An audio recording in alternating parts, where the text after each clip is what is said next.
இந்த ஏசிய பார்க்கும்போது அழுக்கே இல்லாத மாதிரி தானே தெரியுது.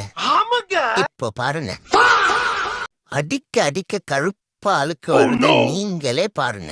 என்னங்க எனக்கு ஒண்ணுமே புரியல. அதுதானப்பா எனக்கும் புரியல. இன்னைக்கு நம்ம வீடியோ பார்த்துட்டு ஒரு கஸ்டமர் கால் பண்ணியிருந்தாங்க. ஏசியில கூலிங்கே இல்ல, கேஸ் ஃபிட் பண்ணணும்னு சொல்லியிருந்தாங்க. ஆனா செக் பண்ணி பார்த்ததுல இன்டோர் காயிலும் அவுட்டோர் கண்டென்சர் காயிலும் ஃபுல்லா டஸ்ட்ல பிளாக் ஆயிருந்ததுங்க. பல பேரு கூலிங் குறைஞ்சாலே கேஸ் ப்ராப்ளம்னு நினைப்பாங்க. ஆனா நிறைய டைம் ரீசனு டஸ்டா தாங்க இருக்கும். செக் பண்ணி பார்த்தோங்க, கேஸ் எல்லாம் பக்காவா இருந்துச்சு. அதனால கஸ்டமருக்கு கிளியரா எக்ஸ்பிளைன் பண்ணி ஏசி யூனிட்டை ரிமூவ் பண்ணி கம்ப்ளீட்டா டீப் கிளீனிங் ஸ்டார்ட் பண்ணிட்டோம். அவுட்டோர் யூனிட்டை வாஷ் பண்ணும்போது அதுல இருந்து வர அழுக்க பார்த்து கஸ்டமரே ஷாக் ஆயிட்டாருங்க. கம்ப்ளீட்டா சர்வீஸை முடிச்சு அசம்பிள் பண்ணி கூலிங் செக் பண்ணி பார்த்தோம். செம்ம கூலிங்க. கஸ்டமர் ரொம்பவே ஹாப்பிங்க. இந்த மாதிரி யூஸ்ஃபுல்லான சர்வீஸ் வீடியோ பார்க்க நம்ம பேஜை ஒரு ஃபாலோ பண்ணிக்கங்க. இதே மாதிரி குவாலிட்டியான சர்வீஸ் உங்களுக்கும் நீடடா இருந்தா ஸ்கிரீன்ல தெரிந்த நம்பருக்கு கால் பண்ணுங்க.